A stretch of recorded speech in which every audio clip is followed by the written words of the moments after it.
Hello everyone. Hello everyone, I am doctor Pushpendra Singh.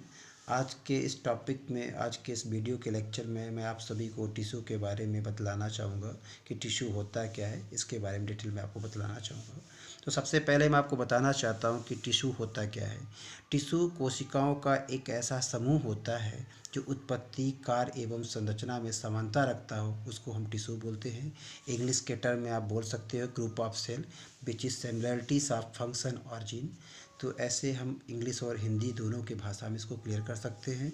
तो आप बताओगे कि कोशिकाओं का ऐसा समूह जो उत्पत्ति में, कार्य में, संरचना में समानता रखता हो, उसको हम टिश्यूज़ बोलते हैं।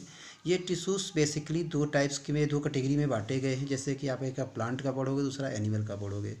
तो हम इस वीडियो में आपको एनिमल टिश्यूज़ के बारे में बतलाना चाहेंगे।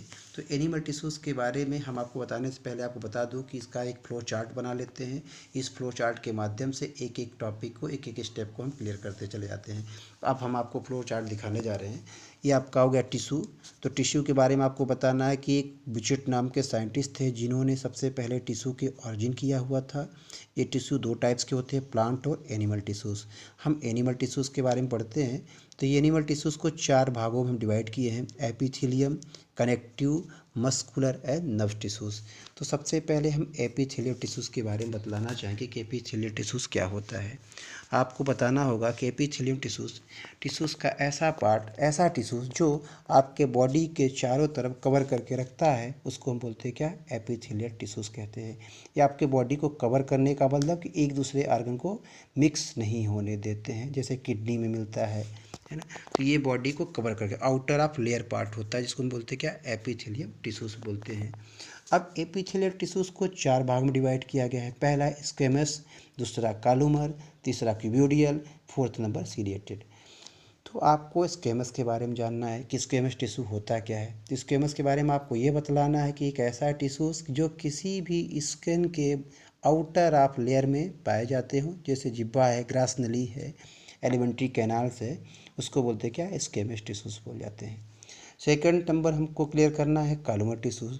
तो कॉलुमर टिश्यूज़ के बारे में आपको ये बतलाना है कि एक ऐसे टिश्यूज़ जो ग्लैंड्स वगैरह, सॉरी, ऐसे टिश्यूज़ जो अवशोषण और सेक्रेशन में मदद करते हो और एक मैकेनिकल सपोर्ट करता हो, उसको हम बोलते हैं क्या, कॉलुमर टिश्यूज़ बोलते हैं। थर्ड नंबर आपका आता है क्यूबोइडियल टिश्यूज़। तो क्यूबोइडियल टिश्यूज़ के बारे में आपको ये बतलाना है कि ऐसे टिश्यूज़ जो बॉडी के ग्लैंड्स में पाए जाते हों, ग्लैंड्स में पाए जाने के कारण इसको क्या बोलते हैं, क्यूबोइडियल टिश्यूज़ बोलते हैं, जैसे स्वेट ग्लैंड्स हैं। Fourth number ciliated tissues. Ciliated tissues का मतलब क्या हुआ कि सीलिया मतलब हेयर लाइक स्ट्रक्चर, रोम जैसे स्ट्रक्चर। तो कहने का मतलब कि ये सीलिया रोम जैसे पाए जाते हैं जो किसी भी मुखगुहा में, आपका लंग्स में, ये सीलिएटेड टिश्यूज़ वगैरह पाए जाते हैं। सेकंड नंबर क्या है आपका, कनेक्टिव टिश्यू। कनेक्टिव का मतलब होता है कनेक्शन करना, एक दूसरे से कनेक्शन करना।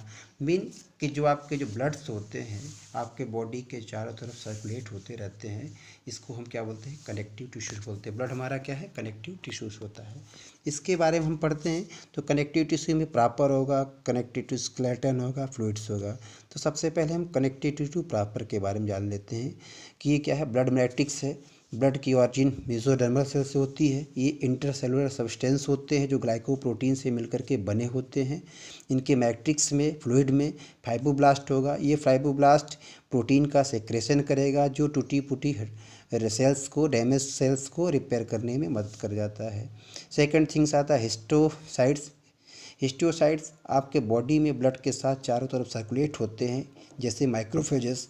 ये पैथोजेंस वगैरह को डिस्ट्रॉय कर देते हैं, जिससे हमारी बॉडी में रक्षा, प्रोटेक्शन मिल सकता है।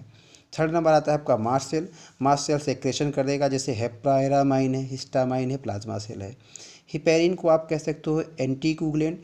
एंटीकोगुलेंट का मतलब होता है जो ब्लड को क्लाटिंग ना होने से मदद कर जाए, कि ब्लड क्लाट ना होने पाए।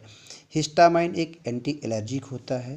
प्लाज्मा सेल के कंप्लीट लिम्फोसाइट्स होते हैं जो प्रोड्यूस ऑफ एंटीबॉडीज़ का प्रोडक्शन करते हैं।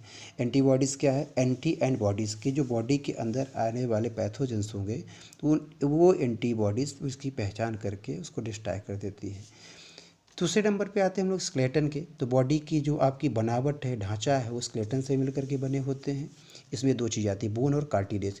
बोन आपका सॉलिड होगा, ये कार्टिलेज आपका सेमी सॉर्टिलेज होगा। कार्टिलेज जैसे कान में के पाए जाने वाली हड्डियाँ तो कार्टिलेज कहलाती हैं। अब इसमें हम लोग देखते हैं लिगामेंट और टेंडान को। तो टेंडान जो होता है जो बोन से बोन को अटैच करके रखता है, लिगामेंट बोन टू मसल्स को अटैच करके रखती हैं। क्लियर। इसके बाद हम लोग आते हैं फ्लूइड के बारे में। फ्लूइड मतलब चिपचिपा तरल गाढ़ा पदार्थ जिसके अंदर आपका ब्लड आएगा। ब्लड सेल्स की ऑरिजिन जो होगी मेसोडर्मल सेल से होती है। इसमें दो पार्ट्स होते हैं, एक होता है आपका प्लाज्मा, दूसरा होता है फ्लूइड। तो प्लाज्मा 55% मिलता है और ये फ्लूइड सेल्स 45% मिलते हैं। इस प्लाज्मा में बहुत सारे प्रोटीन का सेक्रेशन होता है, जैसे ग्लोब्यूलिन प्रोटीन्स वगैरह हो गई। फ्लूइड की बात करते हैं तो पहला नंबर आपका RBCS आएगा, दूसरा नंबर आपका WBCS आएगा, थर्ड नंबर आपका प्लेटलेट्स आएगा। RBCS को हम इरिथ्रोसाइट्स बोलते हैं, जो आपके बॉडी में ब्लड में चारों तरफ सर्कुलेट होता है, जिसका मेन काम होता है ऑक्सीजन को कैरी करना, ऑक्सीजन को ले जाना। WBC आपके बॉडी में पाया जाने वाला एक सेकंड फ्लूइड्स होता है जिसको वाइट ब्लड सेल्स बोलते हैं। इसको RBCS को रेड ब्लड सेल्स बोलते हैं, WBC को वाइट ब्लड सेल्स बोलते हैं। ये प्रोटेक्शन करने का काम कर जाती हैं। थर्ड नंबर पे आते हैं हम लोग प्लेटलेट्स के बारे में। तो प्लेटलेट्स को आपको बताना है कि प्लेटलेट्स आपके ब्लड में क्लाटिंग में मदद करता है। अगर किसी को डेंगू की डिसीज़ हो जाती है, डेंगू फीवर हो जाता है, उस कंडीशन पे बोन मैरो आपके इफेक्टिव हो जाएंगी, जिसके कारण प्लेटलेट्स का फॉर्मेशन प्रोडक्शन कम हो जाएगा। और जब प्लेटलेट्स का प्रोडक्शन फॉर्मेशन कम हो जाएगा तो नाक मुंह से ब्लड आने लगता है। थर्ड नंबर आपका आता है मस्कुलर टिश्यूज़, मसल्स। ये बॉडी में 40 से 50% सबसे ज़्यादा 40 से 50% ये पाए जाते हैं। इनमें आपका इनवॉलेंट्री, वॉलेंट्री और कार्डिक मसल्स आते हैं। इनवॉलेंट्री का मतलब ये हुआ कि ऐसे सेल्स जिनमें हमारी इच्छा शक्तियों का कंट्रोलिंग, डिज़ायर का कंट्रोलिंग नहीं होता है, जैसे आयरिस हो गया। वॉलेंट्री का मतलब हुआ जिसमें हमारी इच्छा शक्तियों के कंट्रोलिंग से काम हो, जैसे आर्म्स हो गया। कार्डिक में आपका हार्ट आता है जो इनवॉलेंट्री की कैटेगरी में आता है। फोर्थ नंबर हम नर्व्स टिश्यूज़ के बारे में जानते हैं कि नर्व्स टिश्यू होता क्या है, कि न्यूरॉन्स आपके बॉडी में पाए जाने वाले न्यूरॉन सेल्स होती हैं जो एक दूसरे को सिग्नल इम्पल्स करती है। ये दो टाइप की होती है, एक PNS, दूसरा होता है CNS। PNS का मतलब होता है पेरीफेरल नर्वस सिस्टम, CNS का मतलब होता है complementary nervous system, central nervous system. Sorry, CNS का मतलब हुआ सेंट्रल नर्वस सिस्टम, PNS का मतलब हुआ पेरीफेरल नर्वस सिस्टम। ये न्यूरॉन सेल्स होती हैं जो आपके बॉडी के चारों तरफ सिग्नल को इम्पल्स करती हैं, जैसे साइटान। बॉडी पार्ट को हम साइटान बोलते हैं। ये बॉडी के सिग्नल को इम्पल्स करती, ब्रेन तक ले जाने में मदद कर जाती हैं। तो कहने का मतलब इस वीडियो में हम आपको टिश्यूज़ के बारे में बतलाया कि एनिमल टिश्यूज़ में आपको 4 तरीके के आपको एक्सप्लेन करना है। पहला आपको एपिथेलियम को एक्सप्लेन करना है, दूसरा कनेक्टिव करना है, तीसरा muscular and fourth nerves tissue. Thank you.